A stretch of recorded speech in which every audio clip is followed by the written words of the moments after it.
azat. Merhaba, dajken romet. Es haşte adare rojajinan prostiken. En ferhatın seçeren seçeratın. Hepinizin 8 Mart Dünya Kadınlar Günü'nü kutluyorum.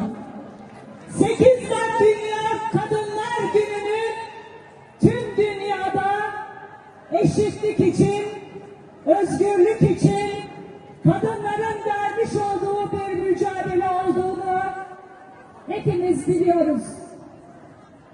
Bu yüzden kadınların yıllardır eşitlik ve özgürlük mücadelesini bastırmaya çalışan, kadınları yok sayan, emeğini görmezden gelen bu zihniyeti bir kez daha kınıyoruz.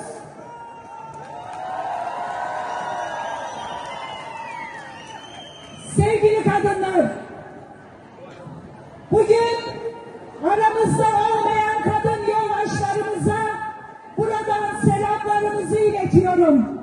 Sürgünde olan, cezaevlerinde olan ama kadınların yanında kalpleri atan ve bizimle birlikte bugünü yaşayan bütün kadın yoldaşlarımıza selamlarımızı gönderiyorum.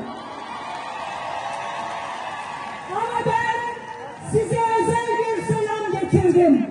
İmralı cezaevinden, Sayın Abdullah Öcalan'dan, bütün kadınlara, Van halkına, iradesi gasp edilen halkımıza Sayın Öcalan'ın özel selamı var.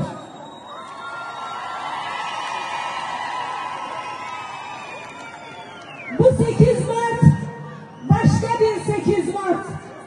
Heyecanıyla, ruhuyla ve başlatılan süreçle bir bütün olarak hepimizin büyük bir coşkuyla karşıladığı, büyük bir heyecanla karşıladığı bu 8 Mart'a damgasını vuran Sayın Öcalan'ın kadınlara yönelik yapmış olduğu değerlendirme ve çağrı.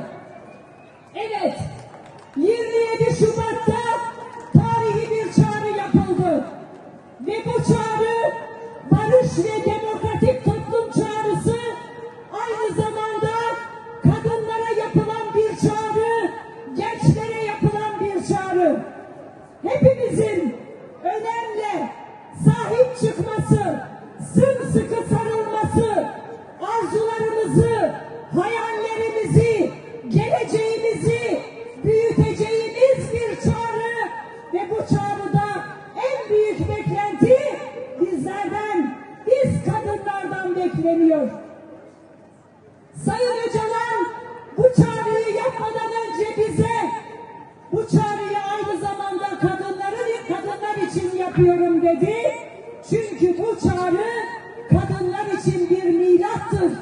Kadınlar için bir rönesanstır dedi. O yüzden biz bu çağrıya sımsıkı sarılacağız. Asla bırakmayacağız ve bu çağrının etrafında kenetleneceğiz, birlik olacağız ve bu sürece sahip çıkacağız. Sevgili kadınlar, yıllardır bu coğrafyada büyük acılar yaşandı. Büyük bedeller ödendi. Her birimiz canlarımızı kaybettik. Sevdiklerimizi kaybettik. Evlatlarımızı kaybettik. Şimdi bu süreçle diyoruz ki artık toprağın altına evlatlarımız girmesin. Artık toprağın altına çocuklarımız, sevdiklerimiz girmesin. O yüzden hiç kimse bu süreci sabote etmeye kalkmasın. Hiç kimse yanlış yapmasın, yanlış düşünmesin, yanlış bir karar almasın. Biz demokratik siyasetin önünün açılması için yıllardır büyük bir mücadele verdik. verdik. Şimdi bu süreçle birlikte demokratik siyasetin önü, kapısı, yolu ardına kadar açılmak zorundadır.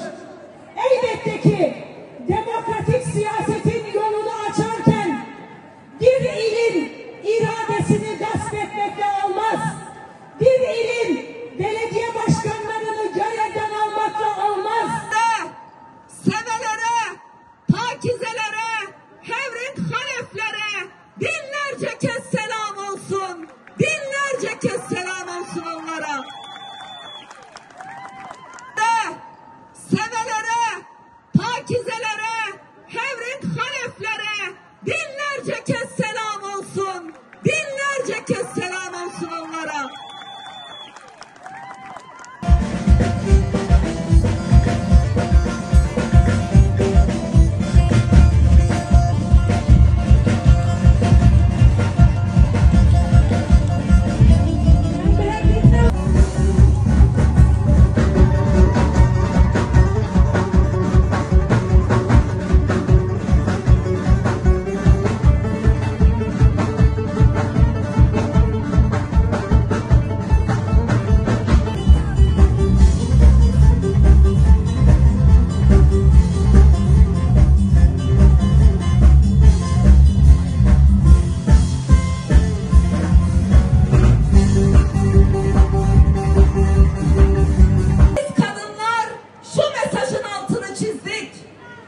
Türkiye bir an önce çekilmiş olduğu İstanbul Sözleşmesi'ne geri dönmelidir. Türkiye'de kadınları ve çocukları şiddetten koruyan 6284 sayılı kanunun en aktif bir şekilde uygulanmasını talep ettik. Ve biz kadınlar bugüne kadar emeğimizle, dişimizle, tırnağımızla, mücadelemizle kazandığımız haklarımızdan asla vazgeçmeyeceğiz. Asla vazgeçmeyeceğiz. Asla vazgeçmeyeceğiz. Ve buradan mücadelemizi, kadın mücadelemizi yakın